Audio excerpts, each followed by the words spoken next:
ओम नमो भगवते वासुदेवाय।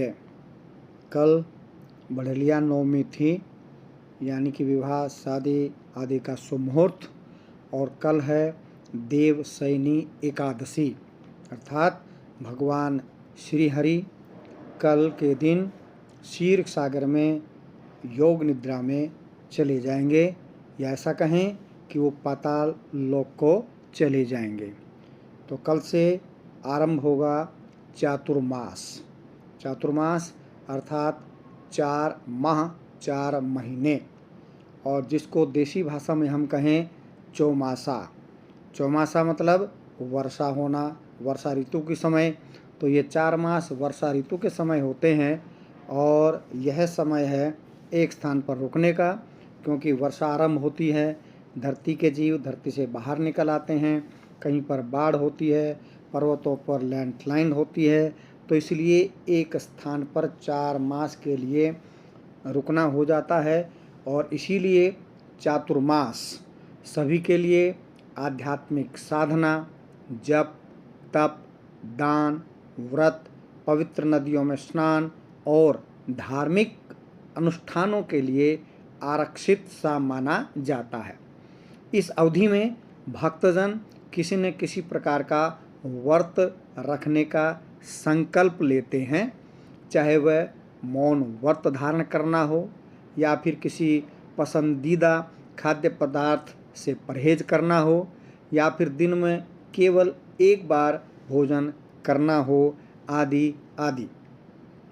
सनातन और जैन धर्म की परंपरा में चातुर्मास का विशेष महत्व है।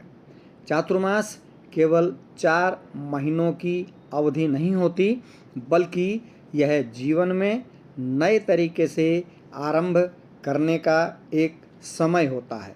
इस अवधि में ईश्वर का गुणगान और ध्यान करने से जीवन में नई ऊर्जा का संचार होता है। जैन साधु चातुर्मास के दौरान घूमना बंद कर देते हैं और एक स्थान पर निवास करते हैं, जहां वे पर्युषण के दौरान विभिन्न धार्मिक विषयों पर व्याख्यान देते हैं, जिससे आमजन लाभान्वित होते हैं। धार्मिक मान्यताओं के अनुसार चातुर्मास में किसी प्रकार के भी शुभ व मांगलिक कर्म नहीं किए जाते हैं। इसमें शादी, विवाह, सगाई, मुंडन, गृह प्रवेश आदि। चातुर्मास में भगवान की आराधना की जाती है, तथा इस दौरान तामसिक भोजन और मदिरा पान भी नहीं करना चाहिए। चातुर्मास 4 मास, और ये 4 मास हैं श्रावण मास, भाद्रपद मास, आश्विन मास और कार्तिक मास।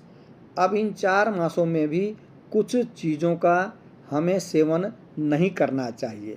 किस मास में किसको त्याग करना चाहिए, उसका भी विशेष ध्यान रखें।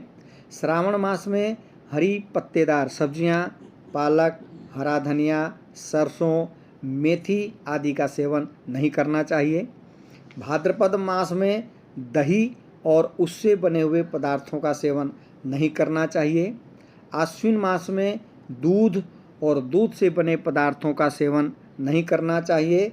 और कार्तिक मास में प्याज, लहसुन, अरहर, उड़द दाल और उससे बने व्यंजनों का सेवन नहीं करना चाहिए। तो श्री हरि जो देवशयनी एकादशी को शयन करते हैं, उसके पश्चात कार्तिक मास शुक्ल पक्ष एकादशी, जिसे हम देवोत्थानी या देव उठनी एकादशी कहते हैं, उस दिन भगवान श्री हरि उठ जाते हैं। तो इस दौरान 4 मास में उनके कार्य को कौन करता है, इसके विषय की चर्चा हम अगली वीडियो में करेंगे। तब तक के लिए आप सभी को नमस्कार, वंदे मातरम, जय हिंद, जय भारत।